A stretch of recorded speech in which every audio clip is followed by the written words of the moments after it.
Hello ನಮಸ್ಕಾರ, ಎಲ್ಲರೂ ಹೇಗಿದ್ದೀರಾ? ಐ ಹೋಪ್ ನೀವೆಲ್ಲ ಚೆನ್ನಾಗಿದ್ದೀರಾ ಅಂತ ಭಾವಿಸ್ತಾರೆ. ನಾನು ಈ ಮಿನಿ ವ್ಲಾಗ್ನ ಸ್ಟಾರ್ಟ್ ಮಾಡ್ತಾಯಿದ್ದೀನಿ.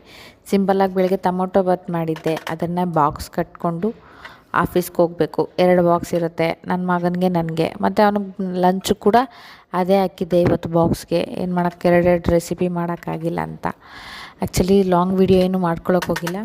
ಅಲ್ಲಿಂದ ಬಂದು ನಾನು ಆಫೀಸಲ್ಲಿ ಮೀಶೋ ಕೊರಿಯರ್ ಬಂದಿತ್ತು. ಮೀಶೋ ಕೊರಿಯರ್ ರಿಸೀವ್ ಮಾಡಿಕೊಂಡು ನನ್ನ ಹಂಗೆ ಡ್ಯೂಟಿ ಮುಗಿಸ್ಕೊಂಡು ನಾನು ನನ್ನ ಫ್ರೆಂಡು ಹೋಗ್ತಾಯಿದ್ವಿ ಗಾಡೀಲಿ. ಅಂದರೆ ಹೋಗ್ತಾ ನಾವು ಮಾತಾಡ್ಕೊಂಡು ಹೋದರೆ ಲೆನ್ಸ್ ಕಾರ್ಟ್ಗೆ ಹೋಗಬೇಕಾಗಿತ್ತು. ನನಗೆ ಯಾಕೋ ಇತ್ತೀಚೆಗೆ 2 ಕಡೆ ಕಣ್ಣಲ್ಲಿ ತುಂಬ ನೀರು ಬರ್ತಾನೆ ಇರ್ತಾಯಿತ್ತು. ಅದಕ್ಕೆ ಹೋಗಿ ಚೆಕ್ ಮಾಡಿಸ್ದಾಗ ಗೊತ್ತಾಯಿತು ಒಂದು ಕಣ್ಣಲ್ಲಿ ಪವರ್ ಕಮ್ಮಿ ಆಗಿದೆ ಅಂತ. ಸರಿ ಅಂತ ಅಂದ್ಬಿಟ್ಟು ಹಾಗೆ ಲೆನ್ಸ್ನ ಅಂದರೆ ಗ್ಲಾಸ್ನ ಫ್ರೇಮ್ನ ಚೆಕ್ ಮಾಡ್ತಾಯಿದ್ವಿ, ಯಾವ್ದು ಚೆನ್ನಾಗಿ ಕಾಣುತ್ತೆ, ಯಾವ್ದು ಚೆನ್ನಾಗಿ ಕಾಣ್ತಾ ಇಲ್ಲ ಅಂತ. ಆ್ಯಂಡ್ ದೆನ್ ನಾವು ಸೆಲೆಕ್ಟ್ ಮಾಡಿದ್ವಿ. ಅದರಲ್ಲಿ